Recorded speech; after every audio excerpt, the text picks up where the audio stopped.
বিশেষ করে বিএনপির কথা বলি, বিএনপির কিছু বক্তব্য শুনে মনে হচ্ছে ঠিক আওয়ামী লীগের কথা বলছে, এরকম মনে হয়। আমি ওটা যদি শুধু অডিও শুনি এবং ওই ভয়েসটা যদি আমি রেকগনাইজ করতে না পারি, তাহলে আমার মনে হবে আওয়ামী লীগের কেউ বক্তব্য দিচ্ছে। ওনারা এখন মুক্তিযুদ্ধের চেতনায় বিশ্বাস করেন। ওনারা পাকিস্তানের রাজাকারদেরকে, কারা নাকি রাজাকার, চিহ্নিত যুদ্ধাপরাধী, ওই যে পোস্টার টোস্টার সরানো নিয়ে হয়েছে না, চিহ্নিত যুদ্ধাপরাধী। শেখ হাসিনার বিচারে যদি নাকি কেউ চিহ্নিত যুদ্ধ অপরাধী কেউ মেনে নেয়, তাহলে এতিমের টাকা আত্মসাতেরটা তো মেনে নিতে হবে। খাম্বা নিয়ে যেগুলো বলে সেগুলো তো মেনে নিতে হবে, তাই না? মানবেন নাকি? শাখা চৌধুরী তো জামাত করতো না, তারটা মানবেন? মানে একটু মানবেন না, এটা তো হইতে পারে না। আমি শেখ হাসিনার কোনো বিচারই মানি না। দেখেন না, এখন পর্যন্ত দেশে যাইতে পারি না কেন জানেন? এই দেশের কিছু মানুষের মুক্তির জন্য। আপনি 1 বছর হয়ে গিয়েছে, এখনো অনেক মানুষ জেলখানায় আছে, তাদের কথা মনেও করেন নাই। কেউ কোথাও বলেনও না, বলবেনও না।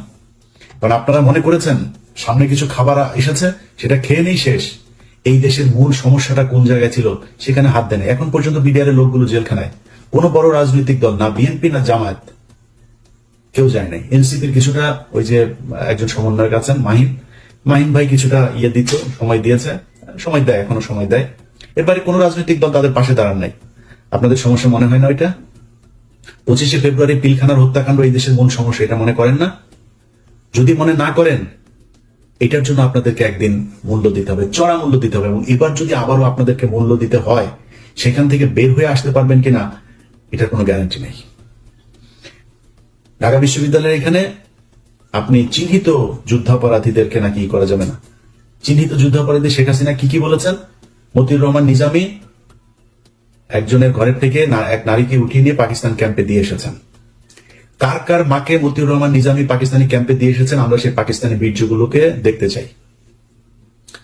আওয়ামী লীগের লোকজন খুব ভোদাই মার্কা একটা কথা বলে, কারণ আমি নিজেকে, আমার বাপ জীবনে কোনোদিন, মানে আমি 71-এ জন্ম হইলে আমি 100% পাকিস্তানের পক্ষে থাকতাম, একদম 100%। এটা আমি হিপোক্রেসি কথাবার্তা বলি না, এখন বলছি সারা জীবন বলবো এটা।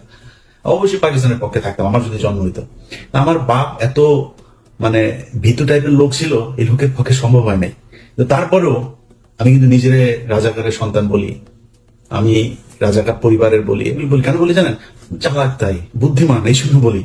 কারণ ধরেন আমার বাপ যদি রাজাকার হইতো, আমার বাপ বিভিন্ন ঘর থেকে বাঙালিদেরকে তুলে নিয়ে পাকিস্তান ক্যাম্পে নিয়ে আসতো, আমার বাপ তো সেফ থাকতো। কারণ আমার বাপ পাকিস্তানি লোকজনের সেবা করে, পাকিস্তানি লোকজনের ই করে। তাহলে কি হইলো? যারা তুলা দিয়ে আসলো, আওয়ামী লীগের লোকজনের বউরে নিয়ে ক্যাম্পে দিয়ে আসছে না। যদি আমার বাপ রাজাকার হইতো তাহলে কি করতো? আমার বাপ তাহলে আওয়ামী লীগের লোকজনের নিয়ে, মহিলাদেরকে নিয়ে ক্যাম্পে দিয়ে আসতো। তো পাকিস্তান কারে বীর্য দিয়ে গেল? তোর মারে দিয়ে গেল। আওয়ামী লীগের মারদের পেটের মধ্যে বীর্য পয়দা হয়ে এখন ছাত্রলীগ যুবলীগ হয়েছে। আর বাকিগুলি হয়েছে ক্যাম্প, ওই সীমান্তের ওই পারে গেছিল, ওগুলির পেটের মধ্যে দাদারা দিয়ে দিয়েছে, যেগুলি এখন জয় বাংলা করে। জয় বাংলা আমার দেশের স্লোগান না, ইন্ডিয়া শিখায় দেওয়া স্লোগান। ভাই, মুক্তিযুদ্ধের চেতনা নিয়ে যদি রাজনীতি করতে চান, বহুত সমস্যায় পড়বেন।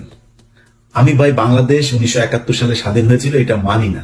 কারণ আপনি আমাদের যা মনে চায় তাই বলতে পারেন, কারণ ওইটা ভারত আর পাকিস্তানের যুদ্ধ ছিল, সেটা ভারত এখনো বলে, এবং বাংলাদেশের পক্ষ থেকে ওইটার ব্যাপারে কোনো ধরনের কোনো প্রতিবাদ এখন পর্যন্ত করা হয়নি। এইবার প্রথম এই সরকার আসার পরে করেছে, ওইটা আমি এনাফ মনে করি না। আপনি যদি মনে করেন এটা আপনার স্বাধীনতার যুদ্ধ, ওই ব্যাপারে আপনি প্রকট, আপনি একদম পুরোপুরি এক ইয়ের মধ্যে থাকবেন, তাহলে তো আপনাকে তাদের সাথে সব ধরনের চুক্তি বাতিল করতে হবে, সব ধরনের থেকে সম্পর্ক থেকে বের হয়ে আসতে হবে। আসেন নাই, তার মানে তাদের ওইটা আপনি সহ্য করেন, তাহলে ওইটা যুদ্ধ না। ভারত আর পাকিস্তানের যুদ্ধ ভারত এখন সেলিব্রেট করে। এখন আপনি যদি মনে করেন, আমি কিছুক্ষণের জন্য এটা মানলাম যে আপনার ভারত পাকিস্তানের যুদ্ধ, এই মানে বাংলাদেশের মুক্তিযুদ্ধ। আমার এই ভিডিও এই মুহূর্তে যে মানুষগুলো দেখছেন, আমার ভিডিও পজ দিয়ে একটু 2 মিনিট চিন্তা করেন যে আমি আমার আশপাশে, আমার আত্মীয় স্বজন, আমার গ্রামের আশপাশের যত গ্রাম আছে, কতজন মুক্তিযুদ্ধ ছিল। মুক্তিযোদ্ধা যে কটা আছে তার 80% ভুয়া। খোঁজ নেন, আপনার এলাকায় যে কটা মুক্তিযোদ্ধা আছে ওর ব্যাপারে যায় খোঁজ নেন। আল্লাহর কসম করে বললাম, একদম ভুয়া। আপনার বাপ গিয়েছিল? চাই নাই। তা মুক্তিযুদ্ধ আপনি করলেন না। আপনি মুক্তিযুদ্ধের বিশাল চেতনা, এই যে এই সরকার এসে 1 বছর হলো, আপনি মুক্তিযুদ্ধের তালিকা বের করেন নাই কেন? কতজন মারা গিয়েছে আসলে তার তালিকা আপনি করেন না কেন?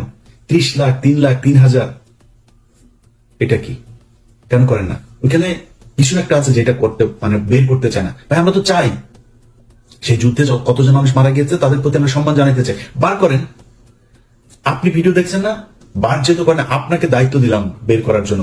আপনি চোখ বন্ধ করে চিন্তা করেন আপনার 14 গোষ্ঠীর মধ্যে 71 মারা গিয়েছে কেউ আছে কিনা। পাকিস্তানি মিলিটারিরা এসে কারোর মাকে তুলে নিয়ে তারপরে প্রোডাকশন দিয়ে দিয়েছে, যদি একটা খুঁজে পান কান কেটে শুনেছি, উনি বলেছেন, তিনি বলেছেন, এইটা দিয়ে কোনো ইতিহাস হয় না। আপনি এখন ওই যে আওয়ামী লীগের মতো ভাই এত আবেগ থাকলে তো সমস্যা। আমার কথা শুনলে আমাকে পছন্দ করেন এরকম অনেক মানুষের ভাই আপনি তাহলে মনে করেন যে কিছুই হয় নাই। 3 তারিখ ডিসেম্বরের 3 তারিখ থেকে ভারত যৌথ বাহিনী হামলা শুরু করেছে, পাকিস্তানের অস্ত্র ছিল না, ওই দিক থেকে সৈন্য আসছিল, সেটা আসতে পারে নাই, সপ্তম নৌবহর পাঠাবে সেটা নিয়ে সমস্যা, ওই দিক দিয়ে ভারত এই সাগর বন্ধ করে শ্রীলঙ্কা হয়ে আসতে চায়, দেরি হয়েছে। পাকিস্তান মিলিটারি পারে নাই ভারতের সাথে যুদ্ধ করে, ভারত করেছে। আরে ভাই আপনি কোন যুক্তিতে আমার কাছে আসবেন? 16 ডিসেম্বর দেখান আপনি বাংলাদেশের একটা মানুষকে সেই জায়গায় ছিল, কেন ছিল না? এগুলি নিজের কোশ্চেন করেন। আমি আমার নিজের কথা বলি, আমি ছোটবেলা থেকে মুক্তিযুদ্ধ মানে ওরে কইছি যে সিনেমা টিনেমা দেখতাম, বাংলা সিনেমা দেখতাম না, বাংলা সিনেমায় দেখা আমার এই নিজের সন্তানকে কাঁথার ভেতর থেকে বের করে মুক্তিযোদ্ধাকে ঘরের ভেতরে জায়গা দিল, দিয়া তারপরে মুক্তিযোদ্ধাকে বাঁচাইলো, বিশাল এক নাটকীয় এক দৃশ্য অবতারণা করলো, করে মুভি একটা বানায় ফেলে। ওইটা দেখে দেখে বড় হয়েছে না, মানে কিছু না হলেও কিছুটা তো আছে। শেখ মুজিবের প্রতি আমার ভীষণ রকমের শ্রদ্ধা ছিল, আমি স্বীকার করছি, বিশ্বাস করেন, জানতাম না তাই। আরে শালায় তো একটা বদমাস, এমন কোন চাউর আমি নাই যে এই শালা করে নাই। এই যে নারায়ণগঞ্জে চশমা ফেলে রেখে আসা বেশাবখানায়, মিথ্যা কথা না। ওর দলের এই যে শামসুল হক, ওর দলের এই লোকটারে জেলখানায় রেখে ওর বউরে সারা জীবন আকাম কুকাম করেছে। ওর বউ এই যে নিউ ইয়র্কে, এই যে আমেরিকা, এখন সম্ভবত নিউ জার্সিতে থাকেন। এই শালা এই যে পাপনের মা, এই পাপনের মারে এই যে রাষ্ট্রপতি ছিল জিল্লুর রহমান, এই শালায় তো ওরে কিছু করতে পারতো না। এই শালা শেখ মুজিবুর এই আইবি রহমানরা আকাম কুকাম করতো, এটা নিয়ে শেখ মুজিব এই শেখ হাসিনার পরিবারে বিশাল গ্যাঞ্জাম হইতো। সুন্দরী ছিল তো শেখ মুজিব, এটারে ই করতো। পাকশাল ভাই, একটা মানুষের কোন দল হবে না, খালি আমার দল একা। 30,000 মানুষের আপনি জাসদের মারলেন, আপনি দুর্ভিক্ষ করলেন, এত মানুষ মারা গেল, আপনি কোন দিক থেকে তার পক্ষে কথা বলবেন বলেন? তারপর ওই যে 7ই মার্চের ভাষণ শুনলে আমার নিজের লোম দাঁড়ায় যেত ভাই ছোটবেলায়। আস্তে আস্তে বিশেষ করে কয়েকটা বই পড়ার পরে ভাই আস্তে আস্তে বুঝলাম ঘটনা তো আসলে অন্য কিছু। আপনি বিএনপির লোকের বই পড়ার দরকার নাই, জিয়াউর রহমানের লেখা বই, তারেক রহমানের লেখা বই পড়ার দরকার নাই। আপনি মেজর জলিলের বইগুলো খালি পড়েন, ছোট ছোট চটি বই, অরক্ষিত স্বাধীনতায় পরাধীনতা সহ 3-4টা বই আপনারা পড়বেন, পিডিএফ আছে। মেজর জলিলের খুব ছোট ছোট বই পড়লে বুঝবেন যে মুক্তিযুদ্ধ আসলে কি হয়েছিল, কেন 15ই মে এপ্রিল পর্যন্ত এই দেশে ভারতীয় সেনাবাহিনী থাকবে, কেন 16ই ডিসেম্বর এটা হইতে পারবে না। এগুলো হচ্ছে আমাদেরকে গেলানো হয়েছে মুজিববাদ প্রতিষ্ঠা করানোর জন্য। আমি আপনার সাথে মানে ফাউল তর্ক করতে চান, আপনাকে আমি কয়েকটা ক্লু ধরাই দিলাম, আপনি খোঁজ নেন। আপনার গ্রামে, আপনার আত্মীয় স্বজন, আপনার প্রতিবেশী, যত চারিদিকে যতটুকু কানেকশন আপনার আছে, খুঁজে বার করেন যে পাকিস্তানের মিলিটারিরা এসে কারোর মাকে আকাম করিয়া গিয়েছেন, আমার একটু জানাবেন প্লিজ। কারোর বাড়িতে এসে পাকিস্তানের বাংলাদেশের মুসলমানকে এসে তারপরে মেরেছে, হ্যাঁ অনেক হিন্দু মেরেছে, এটা সত্যি কথা। কারণ যুদ্ধটা তো ভারত পাকিস্তান, পাকিস্তানি বাহিনী জানতো, পাকিস্তানি সরকার জানতো যে আগরতলাতে গিয়ে শেখ মুজিব কি গ্যাঞ্জাম করে এসছে, কি ষড়যন্ত্র করে এসছে, সেই কারণে তাকে ক্ষমতায় বসতে দেওয়া হয় নাই। জেলে দিলে তো এই তো ইন্ডিয়ার কাছে বিক্রি করে দিবে দেশ, এরকম করা হয়নি। কিন্তু আমরা যদি স্বাধীনতার কথা বলেন, আলটিমেটলি পাকিস্তানের রাজনীতিবিদরা যে পরিমাণে করাপ্টেড, আমাদের মতোই, এই দেশ এমনি টিকতো না। পাকিস্তান এখন দেখেন এখনো ভাগ হইতে যাচ্ছে, এই দেশ টিকতো না, ইন্ডিয়াও টিকবে না, টুডে টুমরো এটা টিকবে না, আপনার বলে রাখলাম। তা আমরা স্বাধীন হইতেই হতো, বাট এই যে আমাদের যে গল্প সাজিয়ে দিয়ে দেওয়া হয়েছে, এই ন্যারেটিভ তো আওয়ামী লীগের ন্যারেটিভ, ইন্ডিয়ান ন্যারেটিভ। আপনি এখন এটারে ই করছেন, স্বাধীনতা চেতনা, জাতীয় সঙ্গীত।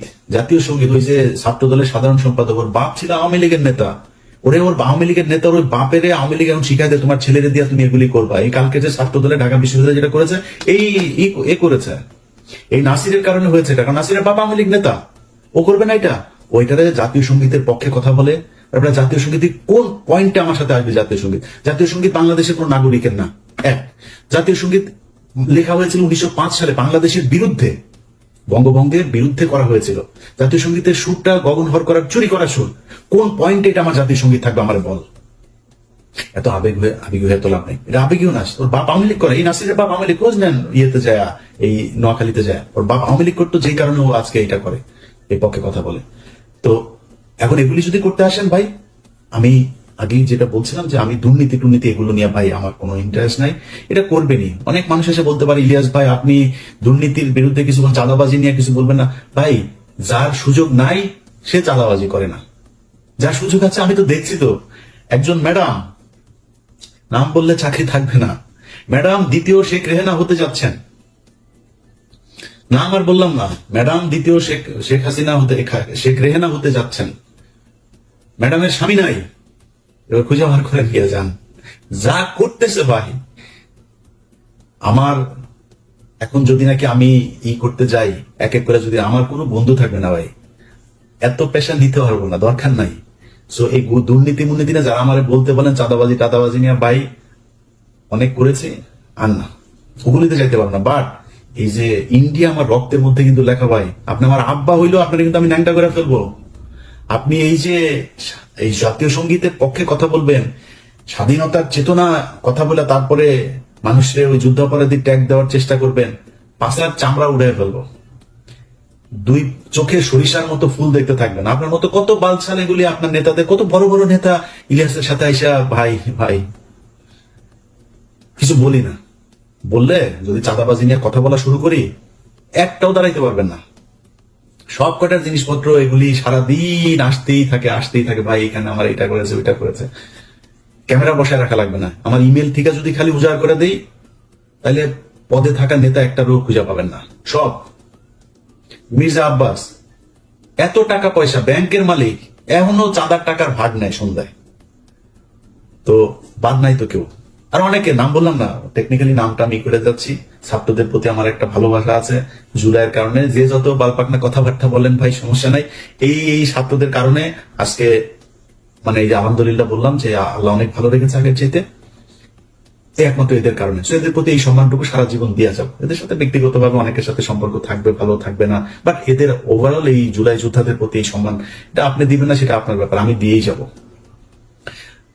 অনেকের কথাই বলছি না, কিন্তু চাঁদাবাজি টাদাবাজি এগুলো চলেই যাচ্ছে, বাট ওই জায়গাতে আঘাত করেন না, তাইলে কিন্তু সমস্যা হয়ে যাবে। কথাবার্তা শুনলে যেন আপনার, কিছুদিন আগে এক চাঁদাবাজারে দেখলাম, এক চাঁদাবাজারে দেখি সে বলতেছে এই কি আওয়ামী লীগের ওই ইয়েটা ছিল যে বাংলার তুমি কে আমি কে তুমি কে, ওই যে বাঙালি, এটা তো পশ্চিম বাংলার ডায়লগ, ওরা আমাদের বাংলার সাথে, তো আওয়ামী লীগের ডায়লগ এগুলি, তুমি কে আমি কে বাঙালি, গণজাগরণ মঞ্চের ডায়লগ, সবকিছু মিলা গেলে তোমাদেরকে ওইদিকে মিলাই দেওয়া হবে। খুব সাবধানে কাজ করতে হবে। হ্যাঁ, আমরা এত কারোটা খাইও না, করিও না, এত পাকনামি করার কিছু নাই। সবশেষ এই যে কথাবার্তা বললাম সব কিন্তু থ্রেট করলাম, কিছু বলি নাই কিন্তু, করবো টরবো এগুলি জাস্ট থ্রেট করলাম। কিন্তু আমি একতা চাই, ঐক্যবদ্ধ হন, এটা চাই। বিএনপি জামাত এনসিপি আপনাদের ভেতরে রাজনৈতিক দ্বন্দ্ব থাকবে, 71 টাই না, এমনি দ্বন্দ্ব থাকবে। কে কটুক চাঁদাবাজি করেন, কে কটুক দখলবাজি করেন, কি করেন, এটা জনগণ রায় দিয়ে দেবে, জনগণের উপরে ছেড়ে দেন। আপনি যদি মনে করেন যে না আমি জামাতের চাইতে ভালো হইতে চাই, জামাত যদি মনে করেন আমি বিএনপির চাইতে ভালো হইতে চাই, তাহলে বিএনপির চেয়ে ভালো কাজ করেন, এমনি আপনি ভালো থাকবেন, এমনি পাবলিকের ভোট পাবেন। এগুলো নিয়ে কথা বলতে চাই না, কিন্তু কোন দল যদি এই মুক্তিযুদ্ধের নামে যদি নাকি আবার বিভাজনের চেষ্টা করে, তার বিরুদ্ধে কিন্তু সরাসরি দাঁড়াবো।